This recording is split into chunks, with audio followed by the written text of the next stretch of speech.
Hey everybody, it's Michael from GetFitOver40.com, and I'm bringing to you my day-to-day eating program.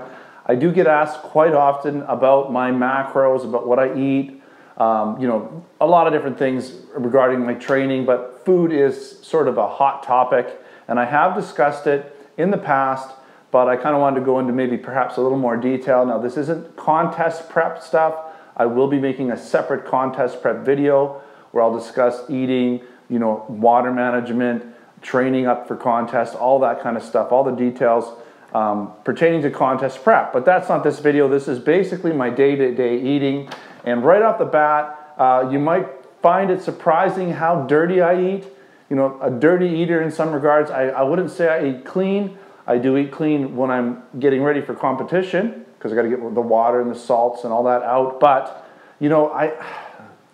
a lot of what I talk about on my channel is that life happens. People in my age category with families and all that, we're busy people. We don't always have time to pre-prep all of our meals and put them into Tupperware containers for the week. If you're that kind of person, if you're super organized, you can do that, then obviously that's the best way to go instead of dealing with, when I say dirty foods, I'm talking about processed foods, things that come in a package a lot of the time. Are they the worst thing for you? Some processed foods are fine. Some are better than others, right? It really depends. But processed foods will tend to have more sodium and more other things that you might want not to be in there, right? Whereas if you make your food up, you buy your chicken and your vegetables and you cook them all up and everything, add what you want, then that's obviously going to be a little more controlled, a little more healthier. One nice advantage to prepared food would be the fact that you could scan it in. So if you got prepared food like this, UPC coded into your fitness program, into your eating program, your nutrition program, that's easier, right? So there are some benefits to it that way. But let's get into it. Let's talk about, my macros and things like that, how many calories I'm burning, how many calories I burn at rest, all that kind of stuff. So let's start off first with how many calories do I burn each day? My base rate is around 2,200 to 2,300. So that's what I burn just sitting around doing nothing, right? Because of my size, about 200 pounds, got a fair bit of muscle mass. If you're smaller than me, if you're 150 pounds, you're going to be burning less at rest. I'll also factor in about 1,000 calories to 1,300 calories of additional activity on top of that because of things like weight training, exercise, going for walks, just moving around the house. Usually it's around at least another 1,000 to 1,300. So my calorie output for the day, so how many calories I burn, forget about food, is 3,000 to 3,500 calories per day. Now my macros, I'll talk a little bit about what I'm shooting for. I shoot for about 200 grams of protein because I'm 200 pounds. So that's sort of my ballpark figure. And that works out to about 800 calories. So I'm shooting for 800 calories in protein. I set my base carbs at about 150. That's if I'm doing nothing. It might seem low, but I'm always doing something. So that's my base. If I were to sit around and do nothing, sit on the couch, not get out of bed, I'd shoot for about 150 calories worth of carbs because that's maybe all my body really needs to run. And so if I do activities like, for instance, 1,000 calories worth of working out, then I'll factor in 250 grams extra carbs because 250 grams of carbs is 1,000 calories. So you add 250 grams of carbs with my base of 150. Generally, I'm going for around 400, maybe sometimes even a little bit more if I'm trying to break even for calories. So if I'm trying to maintain, and that 400 calories, we'll just use that as a figure, is roughly 400 grams, let's not get grams and calories mixed up, 400 grams of carbs works out to 1,600 grams or 1,600 calories worth of food, right? So 400 times 4, 1,600. So carbs, 1 gram of carbs is 4 calories, 1 gram of protein is 4 calories. So that's how that works out. In terms of fats, I try to stick to, no more than 100. Sometimes I'm a little lower, occasionally I'm a little bit higher, but I'm usually, right around that ballpark. And 100 grams of fat works out to 800 calories because 1 gram of fat is 8 calories. So for the day, I'm looking at around 3,200 calories. If I'm shooting for that 1,000 calories worth of exercise. And so it's right in that ballpark because generally speaking, I'm burning between 3,000 and 3,500 depending on my activity level. So I can adjust it. And how do I adjust it? Well, I wear a heart rate monitor from Garmin. I wear a fitness tracker. All of these devices calculate, and I've talked about it in other videos where I talk about these devices, but they calculate what I'm doing throughout the day. This calculates what I'm doing during my exercises. It adds up all the activity, figures out how many calories I'm burning, and that's how I get my output, how many calories out I'm using. And for calories in, I use a program called MyFitnessPal, which, by the way, syncs up to the Garmin fitness band or the fitness program, and so everything kind of communicates and lets me know how many calories I'm eating, how many calories I'm burning, and I can basically at the end of the day make small adjustments accordingly. So that's kind of how I do that. All right, so let's talk about my foods a little bit, what kind of works for me. I'm more of an evening eater, so and here's the thing. People will sometimes say, you can't eat, it's terrible to eat after dinner. That's how, if you want to lose weight, don't eat anything after dinner.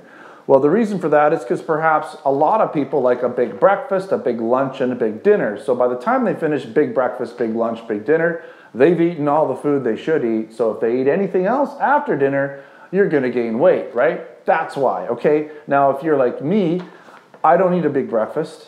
I don't eat a big lunch. I do have a fairly decent dinner, but I have a fairly decent sized snack because I haven't loaded up on food at the beginning part of the day. It's not rocket science, okay? It doesn't mean any food you put in your body after 6 p.m. immediately gets turned into this fat. That's just not the way it works, okay? All right, so let's get that out of the way. I'm a breakfast and lunch kind of light eater, right? So breakfast, what do I have? Typically, I'll have a protein shake that I make up, and that'll be like something like strawberries, frozen strawberries, and maybe a half banana, a little bit of almond milk, like really low-calorie almond milk, and a protein powder of some sort, like this guy here. Let me show you him. This is a whey powder, a whey isolate, 150 calories, 35 grams of protein. I get this one from Costco, and it does a great job. It's, for the amount of calories, it has a lot of protein, and that'll be my base for a lot of my protein shakes that I have, whether I'm adding other things into it or if I'm just adding water, I'll have something like that, right? And the almond milk that I use for pretty much every time I use almond milk is the So Nice one. It's 30 calories per cup, nice and low calorie. So that's the one I use if I'm having it with cereal or if I'm having it with whatever, it's going to be that. Okay, so in my shakes, I sometimes add a little peanut butter. Sometimes I'll add, I'll generally add, I'll usually add this guy here. This is a vitamin. I'll talk more about vitamins in a bit, but this is Vivix. It's an antioxidant vitamin that I get from Shaklee. Really, really cool product for oxidization of your body. So I'll have that one. And what else do I put in my protein shakes? That's pretty much it. Usually for breakfast, protein shake plus an espresso, which I make up. I'm looking at under 500 calories, usually 450. I can sort of, thin out the peanut butter. Sometimes I won't have the peanut butter. Sometimes I won't have the banana if I'm trying to cut the calories down a little bit if I'm cutting, right? So it really depends what I'm going for at the end of the day. Am I cutting? Am I maintaining? And so accordingly, I will sort of adjust my calories a little bit more at the beginning of the day so I can have more at the end and still hit my numbers. Okay, so that's kind of breakfast. The other thing I sometimes have for breakfast is a low calories, I don't have it here, but toast that's usually under 100 calories a slice. I'll have peanut butter and jam on there. I'll go pretty light on those guys, and I'll have that with an espresso and maybe with some protein, but with water, or I'll have one of these guys, which is a protein drink, 160 calories, 30 grams of protein, quick and easy, right? Nice, quick drinks, and I buy those at Costco too in big warehouse pack type guys. So that's breakfast. Lunch, typically, now lunch is one meal that really varies a lot. It could be as simple as a protein bar and a coffee, like an espresso or coffee. That could be it if I'm cutting, right? Now, if I'm maintaining, I might have something like this, these naturally lean turkey pepperoni. I'll have, anywhere from 2 to 4 of those. Depends on how many calories I'm trying to adjust for. Like I said, I'll have a protein bar maybe. If I've got enough calories on the plate, I might have another little protein shake or something like that. I'll even sometimes have cottage cheese, right? So cottage cheese per cup is 200 calories, but it's 30 grams of protein. So I'm getting lots of protein by doing that. And I'll throw in there, where is it? I got these little fruit packs here, and these are like very cherry, each cup is 15 calories, right? It's just basically something to make my cottage cheese taste kind of yummy. I might even put 2 in there. Just depends what I'm doing, right? And that would be lunch. Every once in a while, I might make a sandwich with, say, nothing really in it other than tuna, or I'll have something like, what else? Some other sort of fish in there. I'll have like little smoked turkey or sardines or something high in protein, a little bit of mustard. Again, low-cal bread. That's if I'm maintaining or bulking. I've got a little extra room for that. All right, now when it gets into dinner time, well, by the way, lunches could be anywhere from 200 to 500 calories. So a lot of times I'm well under 1,000 calories for breakfast and lunch. Usually I'll be somewhere in the 700 to 800 calorie range before dinner. So that leaves me a lot of room for dinner calories and evening calories. Now dinner is not as in control. I don't have a lot of control over dinner because my wife, pretty much makes most dinners. I will make them occasionally. And they're going to be things like chicken, some sort of chicken. It might even be a thigh. It could be chicken breast. She might do it up in some sort of a pasta sauce every once in a while, whatever. She makes it a little interesting sometimes. Fish sometimes will be in a salsa sauce or whatever, a white fish. We usually have rice. A lot of times we'll have sweet potato, some sort of potato. We typically stay away from breads at dinner. Again, rice occasionally. A lot of times we'll have salads with low-cal dressing. We'll have vegetables, like a steam-type vegetable. I'll put a little soy sauce, low-sodium soy sauce. So one thing I do like to have, by the way, with dinner is like a low-calorie beer, and usually I'll get some beers that are like 70 calories. They're super low-calorie, not all the carbs, not a lot of alcohol in them, just a taste of beer, fairly thirst-quenching. That'll be my drink with dinner, and we'll also have, what else is that? That's pretty much it, I think. But well under 1,000 calories, up to 1,000 calories, anywhere from 800 to 1,000 calories is usually my dinner. If I'm eating at home in that type of situation. Every once in a while we go out, I might even have burgers, but I try not to have like the fat or the mayo. I'll just have like burgers, a couple burgers, and keep them, again, I'll shoot for that 1,000 calorie target, even if we're eating out. That's sort of my goal. For dinner or for evening snack, I take a look at what I've eaten throughout the day, what I'm trying to accomplish, where my macros are at. So if I'm a little low in protein, then my evening snack is going to be things like cottage cheese, protein bar, protein drink. I'll load up on that stuff to get my protein in. If I've had my protein in, I got a lot of protein in, I'll have stuff like maybe a bowl of this organic raisin bran cluster cereal. It's about 190 calories per cup. It tastes really filling. It's chewy. I have that with my almond milk. It's a real nice, basically cereal to get some carbs in. Sometimes I'll have rice cakes, different rice cakes to get my carbs in the evening. If I'm low on carbs, right, I don't load up on carbs in the evening. Usually I just might have to get a little bit of them in. Usually, and maybe I'll have these, I didn't really mention these guys, but I'll have oatmeal if I'm a little low on carbs or I need to get some carbs in. I'll have some oatmeal, right, and have that type of thing, 1 or 2 of those. A little bit of sugar in there, but that's okay. Not a big deal. So pretty much my evening dinner, hit the protein, make sure I get my macros, get my carbs and fats and everything where I need them to be in the evening, and top up my calories wherever I need them to be. And depending on if I'm, again, cutting, maintaining, or building, right, then it depends on how many calories I have in the evening. And if I've got a little room, more calories to play with, I'll have a little bit, again, more throughout the day. So I'm not trying to jam so much food down my throat at night, right? Typically, an evening snack is, honestly, it's around 700 calories. So that's kind of what I usually try to leave, and that fills me up. I go to bed feeling full. I just like to have my snack in the evening because that's when I'm winding down. That's when my mind is off of work. It's off the day. That's when I'm thinking about food. And so that's when I know I'm going to want to eat. All right, let's get quickly into some supplements. All right, we have some... basically some creatine that I usually throw in with my protein powder. It's just a creatine protein supplement. I do take some pre-workout every once in a while. Super Freak by Farmer Freak. Not every time, but usually when I do compound heavy movements, I'll take the pre-workout. I'm not even sure what's in it, but it helps you get through the workout for sure. Fish oils, right? Like to have my fish oils, and I switch it up with those. It's not always the same ones. A joint supplement from Trader Joe's.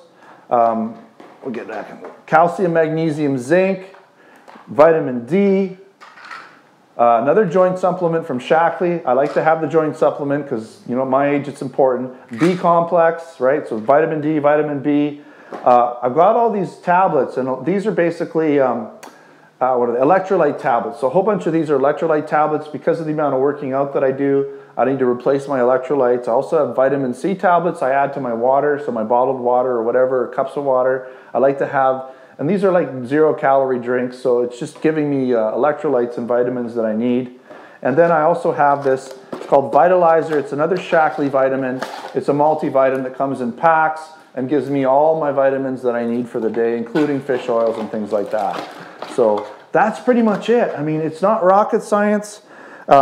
Yes, it's a little dirty in terms of processed foods. You know, some people aren't into that, you know, and yeah, in a perfect world, if I could make everything from scratch, that would be ideal. But we live in a world where we're really busy. The food that I'm showing you isn't really that expensive when you think about it. Way cheaper than eating out or going, you know, out for lunches and stuff. I eat at home mostly, so still a lot cheaper, especially when you buy things in bulk, right, at Costco and whatnot. So definitely really cool. Now, the last thing I want to say, if you've been watching this up till now, thanks. That's the first thing I want to say. But the last thing I want to say is I am taking on some clients for one-on-one personal training. This is something new.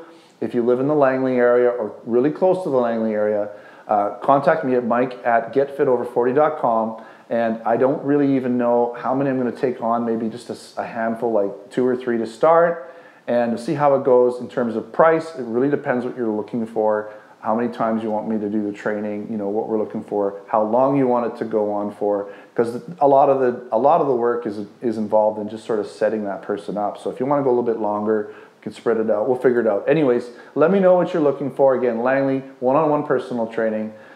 That's it. Thanks for watching. Don't forget to subscribe. Check me out on Facebook and Twitter. Until next time, take care.